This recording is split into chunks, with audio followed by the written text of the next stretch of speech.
Stand in the corner, Elena. Your miserable face ruins the energy of your brother's signing.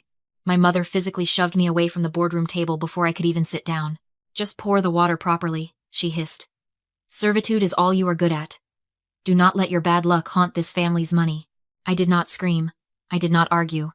I just walked to the side station, picked up the water pitcher, and checked the watch hidden under my sleeve. 4 minutes. The mysterious investor they were all terrified of was arriving in 4 minutes, and they had no idea she was already standing in the room. From my vantage point in the corner, holding the condensation-slicked water pitcher, I had a perfect view of the family dynamic that had defined my entire life. To Arthur, my father, children were never people. We were economic units. We were lines on a ledger. My brother Julian was the asset. He was the high-risk, high-reward tech stock my father refused to sell, no matter how much value it lost. Growing up, the capital flowed in one direction. Private tutors when Julian failed math, a brand new sedan when he totaled his first car drunk, seed money for a restaurant concept that folded in 6 months because he did not want to work weekends. My father called these bridge loans. He called them investing in potential.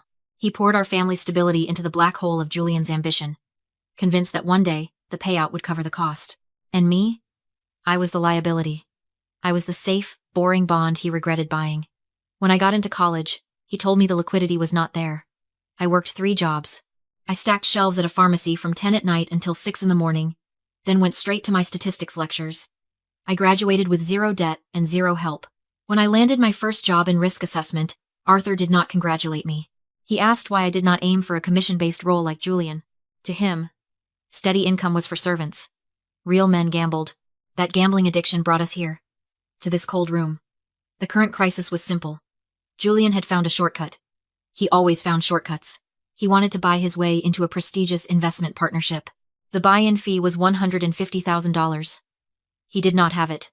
He had burned through his last bailout months ago. But he had convinced Arthur that this was it. This was the golden ticket that would pay back every cent and finally validate Arthur's decades of blind faith. I watched Arthur adjust his tie, his hands shaking slightly. He was terrified, but he was masking it with arrogance. He looked at me standing by the service station, my silence irritating him. You should be taking notes, Elena, he muttered, not bothering to look me in the eye. Julian is about to close the deal that secures this family's legacy. While you pinch pennies and worry about rent, he is thinking big. That is the difference between you two. He leaned back, gesturing around the expensive office that he did not know I paid for. Julian is an asset. You? Investing in you for 30 years was the biggest loss of my life. You are a sunk cost, Elena. At least try to be useful today. Watch how the big dogs eat. I gripped the handle of the pitcher tighter. A sunk cost. That is an economic term for money that has already been spent and cannot be recovered. In rational decision-making, you are supposed to ignore sunk costs. But Arthur was not rational. He was an addict. He had spent so much on Julian that he could not stop now, because stopping would mean admitting that his entire investment strategy, his entire life was a failure. So he sat there, ready to sign away the only thing he had left, his paid-off house, just to keep the fantasy alive. He did not know that I was not the liability anymore. I was the auditor, and I was about to close the books on this family forever. To my family, I was the invisible girl who made sure the coffee was hot and the water glasses were full. But here is the secret I had been keeping for 5 years. I do not work in administration. I do not file paperwork for other people. I am a distressed debt investor. When companies fail, when they bleed money, and their assets turn toxic, I am the one who swoops in. I buy their bad debt for pennies on the dollar, and then I either restructure them or strip them for parts. I am a vulture to some, a savior to others. But to Arthur and Philippa, I was just Elena, the daughter who could not afford a new car. 2 weeks ago, my algorithms flagged a small, aggressive investment firm called Blackwood Partners. They were soliciting new partners with a buy-in fee of $150,000. It was a classic Ponzi structure, bleeding cash and desperate for fresh capital before the regulators shut them down. Julian had been bragging about Blackwood for months. He told everyone who would listen that they headhunted him. He said they recognized his genius. The truth was much simpler. They recognized a mark. They saw a desperate, arrogant man with a father who had a paid-off house, and they opened the door. When I realized my brother was walking into a buzzsaw, my first instinct was to warn them. I almost called Arthur. I almost told him to run. But then I remembered the birthday dinner where they made me sit at the kids' table. I remembered the way Philippa sneered at my shoes. I remembered Julian laughing when I told them I got a promotion, asking if I was finally allowed to use the color copier. So I did not warn them. I bought the buzzsaw. Using a shell company, I purchased the controlling debt of Blackwood Partners 48 hours ago. I did not just own the debt. I effectively owned the firm. I controlled the board. I controlled the hiring process. And I controlled the man walking through that door in 3 minutes. Mr. Sterling was not a senior auditor. He was my head of security and compliance. I had given him very specific instructions. He was to demand proof of liquid assets. He was to push Julian until he panicked. I watched Julian from my corner. He was sweating through his dress shirt. He kept checking his leather briefcase, tapping his fingers against the clasp. I knew exactly what was inside. He did not have $150,000. He had about $400 in his checking account. But he had told Arthur the money was ready. He had told the investors the money was ready. To bridge that gap, he had done something incredibly stupid. He had taken a PDF of his bank statement, opened it in an editing program, and added 3 zeros.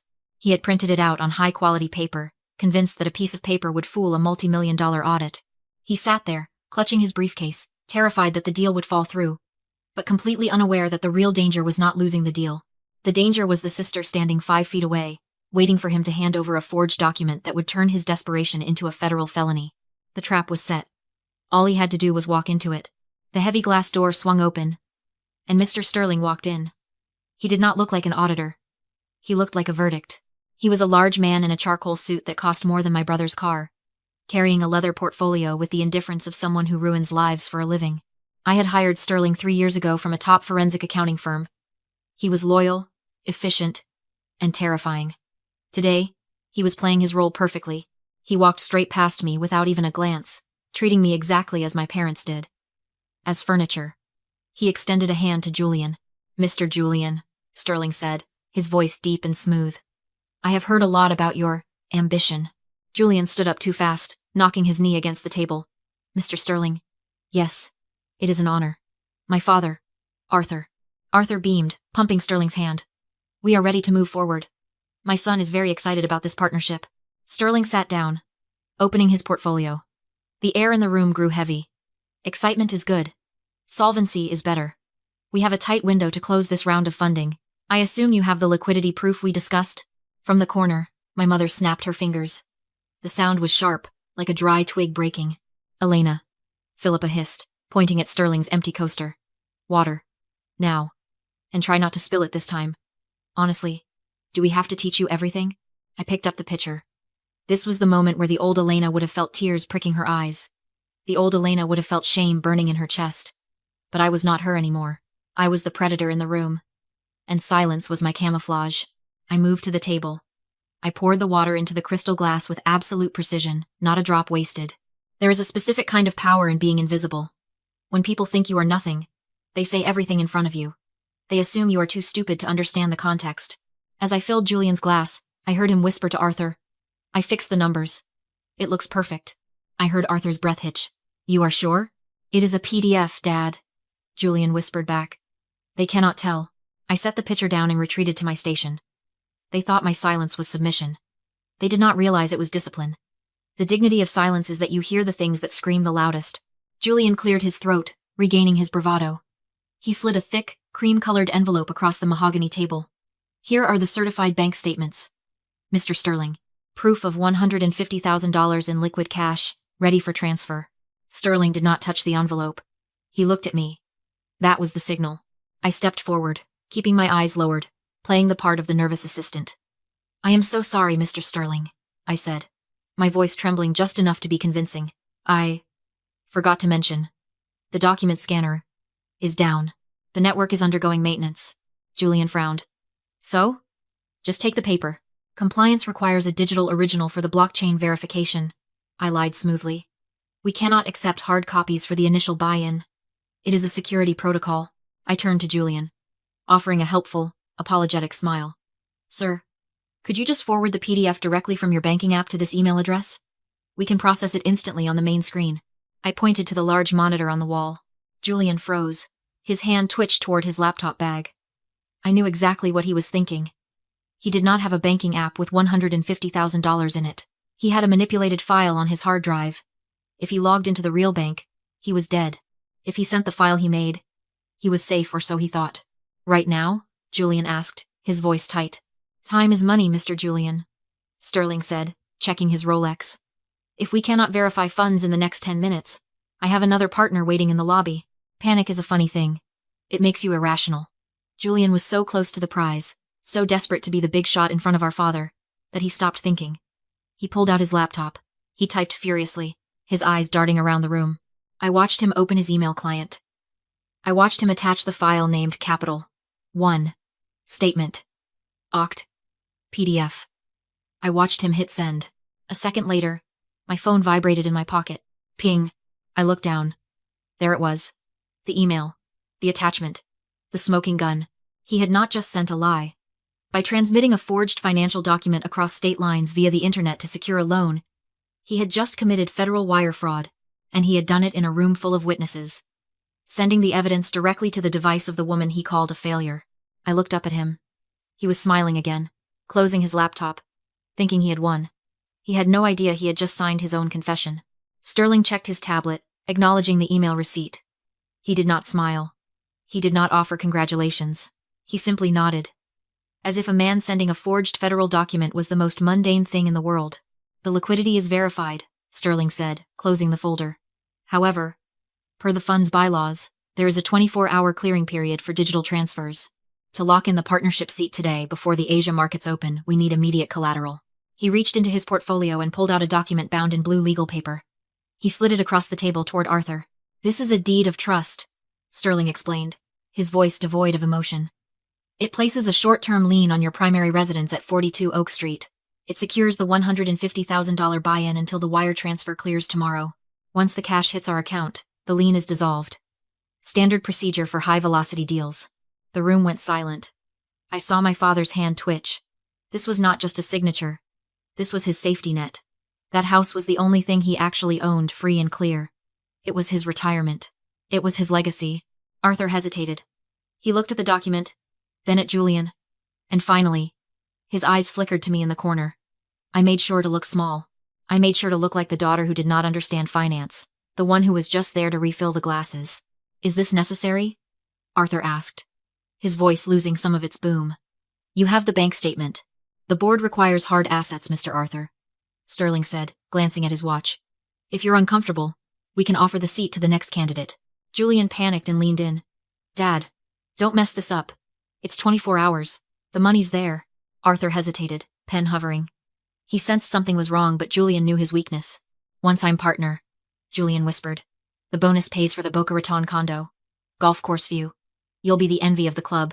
Fear vanished. Greed replaced it. Arthur had spent 30 years betting on Julian. Sacrificed his daughter, his savings, his morals. Walking away now meant admitting his life's work was a lie. His ego wouldn't allow it. This is how men build empires. Arthur sneered at me.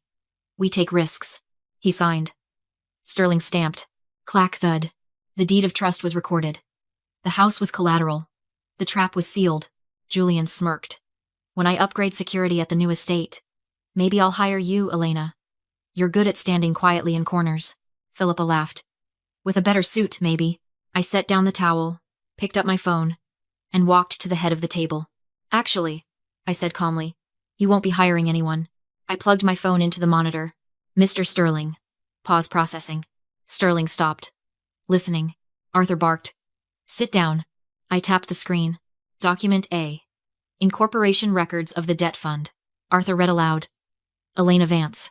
I own the firm. I said. Sterling works for me. Silence. Document B. Real-time account balance.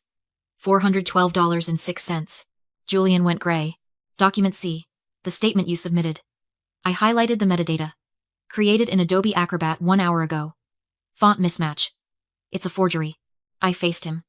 You just committed federal wire fraud. Minimum sentence. 20 years. Arthur dropped the pen. It was a placeholder. Julian whispered. You were going to steal the money, I said. Using Dad's house. I placed 2 documents on the table. Option A. I call the FBI. Julian goes to prison. The house is seized. Arthur shook. Option B. You sign a deed in lieu of foreclosure. Transfer the house to my company. I don't press charges. Julian stays free. You can't. Philippa screamed. You already lost the house. I snapped. Choose who takes it. Arthur looked at Julian. Then at me. He finally understood who held power. Give me the pen, he signed. I slipped the deed into my portfolio. Congratulations, Mom. Bad luck is now your landlord. I turned to Sterling. Wait in the car. If I don't come out in 5 minutes, send everything to the district attorney. He nodded and left. I looked at Arthur. You can stay. I'll cover taxes and maintenance. Hope flickered, but Julian leaves. Today. My condo's foreclosing. Julian cried. Not my problem. You're a liability. I walked out into the sunlight as my parents turned on their golden child. I didn't look back.